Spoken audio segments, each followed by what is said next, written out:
My dear student, आज हम 10वीं के बायोलॉजी से बात कर रहे हैं जो कि 2021 मैट्रिक एग्जामिनेशन के लिए बहुत ही कारगर है।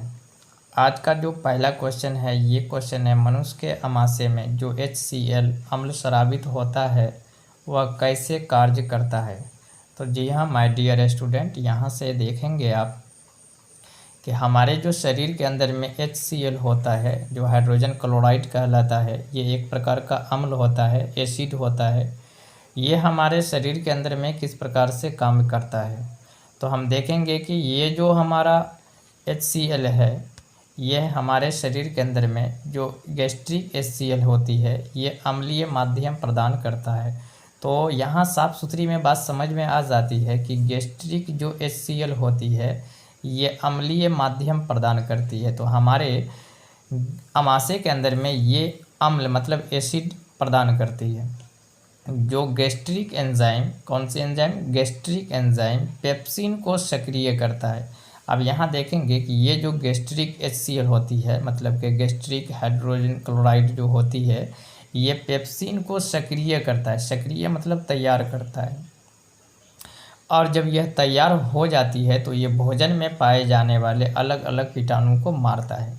तो आपके समझ में आ गया होगा कि जो हाइड्रोजन क्लोराइड है, गैस्ट्रिक हाइड्रोजन क्लोराइड, ये सबसे पहले पेप्सिन को सक्रिय करता है और पेप्सिन को सक्रिय करके ये हमारे भोजन के अंदर में जो कीटाणु होते हैं उसे ये मारते हैं। तो अब समझ में आ गई होगी बात कि HCl जो है ये हमारे अमाशय के अंदर में बहुत ही इम्पोर्टेंट कार्य करती है, इसीलिए HCl का होना हमारे शरीर के अंदर में बहुत ही ज़्यादा आवश्यक है। और एक चीज़ और जान जाएंगे कि जैसे कि कुत्ते वगैरह जो होते हैं ये हड्डी वगैरह को खा लेते हैं, तो वो खा करके भी उसको पचा देते हैं। तो आपसे प्रश्न ऐसा आता है परीक्षाओं के अंदर में कि कुत्ते के शरीर में वह कौन सा अम्ल पाया जाता है जो कि हड्डियों को भी पचा देता है। तो आप देखेंगे कि यही जो HCl होती है, यही HCl अम्ल उसके अंदर में पाई जाती है, जिसके कारण वो हड्डी वगैरह को भी पचा देते हैं। और यहाँ तक ये भी देखेंगे कि हमारे अमाशय के अंदर में मतलब मनुष्य के अमाशय के अंदर में भी जो आप जैसे मांस मछली खाते हैं तो उसमें कांटे वगैरह होते हैं, इन सब चीज़ों को भी ये HCl जो होते हैं ये नष्ट कर देते हैं, मतलब कि उनको गला देते हैं। तो इसलिए हमारे लिए ये बहुत ही कारगर होती है। तो इसके बारे में हम और सी डिटेल्स में पढ़ेंगे। ये तो हमारी बहुत ही शॉर्ट क्वेश्चन थी। तो आगे चलते हैं हम क्वेश्चन नंबर 2 पे। क्वेश्चन नंबर 2 बोलता है कि पोषण क्या है। पोषण क्या है, इसके अलग अलग चरण कौन कौन से हैं। तो सबसे पहले हम देखेंगे कि पोषण, व्हाट इज न्यूट्रिशन। देखो स्टूडेंट कि हम पोषण को न्यूट्रिशन कहते हैं। ये पूछा जाता है सवाल के अंदर में कि न्यूट्रिशन क्या है और कौन कौन से चरण में, मतलब कि इनका क्या क्या कार्य होते हैं और किन किन चीज़ों में ये भाग लेते हैं। तो सबसे पहले हम यहाँ देखने की कोशिश करेंगे, इसका अथवा भी दिया हुआ है कि पोषण की परिभाषा दीजिए। तो वही बात हो गया कि पोषण क्या होता है और पोषण की विभिन्न विधियों को में कौन कौन सी है। तो मिला जुला करके यहाँ बात सब यही आता है कि हमें 2 चीज़ देना है, पोषण का परिभाषा देना है और इनके कार्य को बताना है कि किन किन चीज़ों में ये काम आती है। तो चलते हैं हम इनके आंसर को देखने की कोशिश करते हैं। तो सबसे पहले हम देखेंगे कि ये पोषण, न्यूट्रिशन, यह समस्त प्रक्रम जिसके द्वारा जीवधारी बाह्य वातावरण से भोजन करते हैं। तो आप यहाँ पर देखेंगे कि कोई भी जीवधारी होता है, जीवधारी मतलब समझते हैं कि जो जीव जंतु होते हैं ये जो बाहर से भोजन जो प्राप्त करते हैं, उन भोजन के अंदर से जो ऊर्जा मतलब कि ताकत, एनर्जी अपने बॉडी के अंदर में लेते हैं, जिससे कि उसके बॉडी के अंदर में वृद्धि होती है, उन्हें ही हम न्यूट्रिशन कहते हैं। तो आप समझ गए होंगे कि न्यूट्रिशन क्या चीज़ होता है कि मतलब कि कोई भी चीज़ जो हम खाते हैं जो भोज्य पदार्थ होती है, भोज्य पदार्थ का मतलब यहाँ पर आप देख रहे होंगे कि भोज्य पदार्थ मतलब खाने वाले पदार्थ को हम भोज्य पदार्थ कहते हैं। और पेयजल का मतलब होता है कि जो पीने वाले जल होते हैं उसको हम पेयजल कहते हैं। 2 तरह का बात यहाँ पर आती है, तो इनको आप देखेंगे। तो चलते हैं हम आगे की ओर। तो न्यूट्रिशन उसको कहते हैं। तो अब देखेंगे कि जीवों में पोषण की 2 विधियाँ क्या है। तो जीव के अंदर में जो न्यूट्रिशन की विधि होती है, मेथड ऑफ न्यूट्रिशन इन,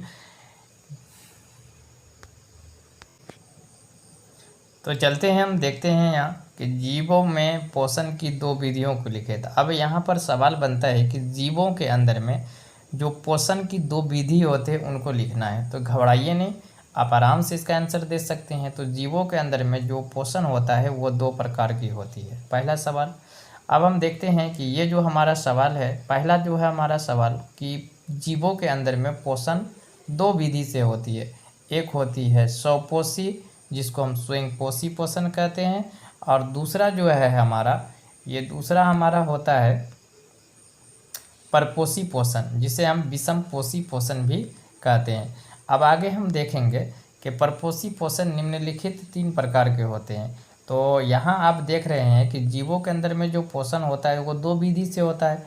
एक पहला हमारा है स्वपोषी और दूसरा हमारा है परपोषी। तो पहला देखेंगे कि ये जो हमारा परपोषी है, ये परपोषी पोषण जो है, जिसको हम विषमपोषी के नाम से जानते हैं, इन विषमपोषी के 3 भाग हो गए हैं।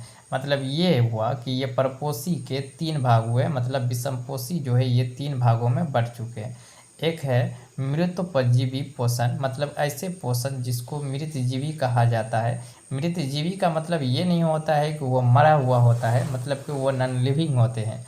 आगे हम देखते हैं कि परजीवी पोषण, दूसरा है हमारा परजीवी, तीसरा है प्राणी, मतलब उसको संभोजी पोषण के नाम से भी जानते हैं। तो आप देख रहे हैं माय डियर स्टूडेंट कि पोषण जो होती है वो क्या होती है। तो पोषण वह होती है कि कोई भी जीवधारी अगर बाहर से अपना भोजन ग्रहण करते हैं और उस भोजन को ग्रहण करके जो ऊर्जा मुक्त करते हैं उसी को हम पोषण कहते हैं। क्वेश्चन नंबर 3 यहाँ कहता है कि क्या होगा अगर मानव शरीर से दोनों वृक्कों को हटा दिया जाए। वेरी इंपॉर्टेंट क्वेश्चन, कि क्या होगा अगर मानव शरीर से दोनों किडनी को हटा दिया जाए। वृक्क का मतलब होता है किडनी, कि अगर इंसान के अंदर से दोनों किडनी को हटा दिया जाए तो क्या होगा। तो चलते हैं देखते हैं क्या होता है। तो सबसे पहले हम देखने की कोशिश करेंगे कि इंसान के अंदर से अगर एक किडनी को हटा दिया जाए, एक किडनी को हिंदी में हम वृक्क के नाम से जानते हैं और इसे हम उर्दू में गुर्दा के नाम से जानते हैं। तो यहाँ हम देखेंगे कि अगर इंसान के अंदर से एक किडनी को हटा दिया जाए तो वो इंसान स्वस्थ रहेंगे और किसी भी प्रकार की उसे तकलीफ़ नहीं हो सकती है। मतलब कि वो एक किडनी पर जिस तरीक़ा से दोनों किडनी पर वो जी रहे थे उसी तरीक़ा से एक किडनी पर भी वो आराम से जीवित रहेंगे, उसे किसी भी प्रकार की कोई समस्या उत्पन्न नहीं होगी। लेकिन अगर उसी के अंदर से जब दोनों वृक्क को निकाल दिया जाएगा, मतलब कि किसी इंसान के अंदर से दोनों किडनी को जब निकाल दिया जाएगा या दोनों किडनी को हटा दिया जाए या किसी कारण से दोनों किडनी उनकी ख़राब हो गई है, तब क्या होगा। तो हम देखेंगे कि जब किसी इंसान के अंदर से दोनों वृक्क खराब हो जाते हैं, उस इंसान के दोनों किडनी खराब हो जाते हैं और जब वो किडनी को हटा दिया जाता है डॉक्टरों के द्वारा, तो उनका उत्सर्जन जो है वो बंद हो जाता है। ये उत्सर्जन क्या होता है ये हम आगे वाले क्वेश्चन के अंदर में कर चुके हैं, आप वहाँ से जा कर के देखिए उत्सर्जन क्या होता है, उत्सर्जन किसे कहते हैं, उत्सर्जन किस किस पदार्थों के द्वारा होता है। तो इन सब चीज़ों को आप वहाँ से देख लेंगे।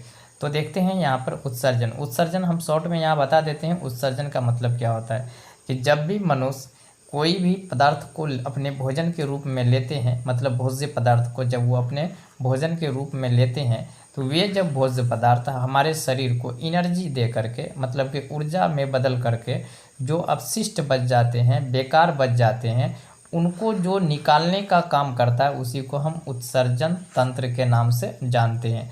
तो हम जानते हैं कि इंसानों के अंदर में जो किडनी होती है वे हमारे शरीर के अंदर में जो बेकार पदार्थ होते हैं उनको निकालते हैं। एग्जाम्पल में हम यहाँ देखते हैं कि ये उत्सर्जन तंत्र का मतलब ही हुआ कि बेकार पदार्थ को निकालने वाली मशीन बोलिए या कोई चीज़ बोलिए, या वह चीज़ जो बेकार पदार्थों को हमारे शरीर से बाहर निकालती है, जो हमारे काम में, हमारे शरीर के काम में नहीं आती है। तो अब हम देखेंगे कि ये जो किडनी होती है, किडनी का काम होता है, ये वृक्क जो है ये किडनी का काम ही होता है कि हम जो भी चीज़ खाते हैं पीते हैं वे हमारे बॉडी के अंदर में जाता है, फिर वो एंजाइम से बनते हुए वो जो हमारे शरीर को एनर्जी प्रदान करता है, और करने के बाद जो उसके अंदर में अपशिष्ट मतलब बेकार जो पदार्थ बच जाते हैं वो उस बेकार पदार्थ को निकालना ज़रूरी होता है। नहीं तो वे हमारे शरीर के अंदर में एक विषैला पदार्थ के रूप में बन जाता है। विषैला मतलब पॉइजनली बन जाता है और वो पॉइजन के तरह काम करता है, जो हमारे शरीर के अंदर में अगर ज़्यादा देर रुक जाएंगे तो बहुत समस्या उत्पन्न हो जाती है। तो हम देखेंगे कि ये दोनों जो बेकार पदार्थ होते हैं वो क्या होते हैं। तो हम देखेंगे यहाँ पर कि जैसे हम भोजन करते हैं और भोजन करने के बाद जो हमारे शरीर के अंदर में अपशिष्ट पदार्थ बच जाते हैं उनको ही हम क्या कहते हैं कि अपशिष्ट पदार्थ कहते हैं, और वे उसको निकालने वाली जो होती है उसी को हम उत्सर्जन के नाम से जानते हैं। और सीधा में ऐसा समझिए कि जब हम खाना खाते हैं तो हमारे बॉडी को लगता है, और बचे हुए जो बेकार पदार्थ होते हैं वे हमारे शरीर के अंदर से दो रूप में निकलते हैं, या तो वो मल के रूप में निकलते हैं या मूत्र के रूप में निकलते हैं। मूत्र का मतलब हो गया पेशाब, मल का मतलब हो गया टॉयलेट, स्टूल मतलब पैखाना, ये निकलते हैं। लेकिन ये अपने तो खुद नहीं निकलते हैं, इनको निकालने की भी एक ज़रिया होती है, एक सिस्टम होती है। तो जिन सिस्टमों के द्वारा इन बेकार पदार्थों को निकाला जाता है उसे ही हम उत्सर्जन तंत्र के नाम से जानते हैं, जो कि मनुष्य के अंदर में उत्सर्जन तंत्र जो है ये हमारा किडनी है। तो एक किडनी रहने पर ये काम पूरा करते रहता है, मतलब शरीर के अंदर से जो बेकार पदार्थ होती है वो उनको निकालती रहती है। लेकिन अगर दोनों निकाल दिया जाए तो ये बेकार के जो पदार्थ है जो मल और मूत्र के रूप में हमारे शरीर से बाहर निकलते हैं वे निकल नहीं पाएंगे, जिसके कारण हमारे शरीर के अंदर में ये सारे पदार्थ क्या हो जाएंगे, विषैले हो जाएंगे। मतलब कि एक पॉइजन के तरह हमारे शरीर के अंदर में बनने लगेंगे और हमें बहुत सारी समस्या तुरंत का तुरंत उत्पन्न हो जाएगा। और इतना ही नहीं होगा, जिससे कि हमारी मृत्यु भी हो सकती है। और देखते हैं कि ये उत्सर्जन तंत्र जो होती है, जैसे मैंने आपको बताया कि स्टूल मतलब पैखाना होती है, मूत्र होती है, तो पानी जब हम पीते हैं ना तो उसके अंदर से जो हमारे शरीर को चाहिए वो तो मिल जाता है, लेकिन जो बचे हुए बेकार पानी होते हैं, पदार्थ होते हैं, वे यूरिया के रूप में बन जाते हैं। और ये यूरिया जो होता है अगर ये 3 से 4 घंटा हमारे शरीर के अंदर में रह जाएगा तो ये अमोनिया बन जाता है। ये अमोनिया बन जाता है, जो कि अमोनिया बहुत ही विषैले पदार्थ होते हैं। तो हम देखते हैं कि हमारे शरीर के अंदर से मूत्र के रूप में यूरिया वगैरह बाहर निकलते हैं। तो आप समझ गए होंगे कि हमारे शरीर के अंदर में किडनी का होना कितना ज़रूरी है और किडनी के क्या कार्य है। किडनी को ही हम उत्सर्जन तंत्र के नाम से जानते हैं, क्योंकि ये हमारे शरीर के अंदर से बेकार पदार्थों को बाहर निकालने का कार्य करता है। और हमारे शरीर के अंदर से जो बेकार पदार्थ होते हैं वो 3 तरीका से निकलते हैं। एक तो हो गया हमारा पैखाना के रूप से, दूसरा हो गया मूत्र के रूप से जिसको मलमूत्र कहते हैं, और तीसरा जो है हमारा वो है पसीना। पसीना के रूप में भी कुछ अपशिष्ट पदार्थ बाहर निकलते हैं। तो ये तो हमारी थी क्वेश्चन नंबर 3। आगे हम देखते हैं कि क्वेश्चन नंबर 4 क्या कहता है।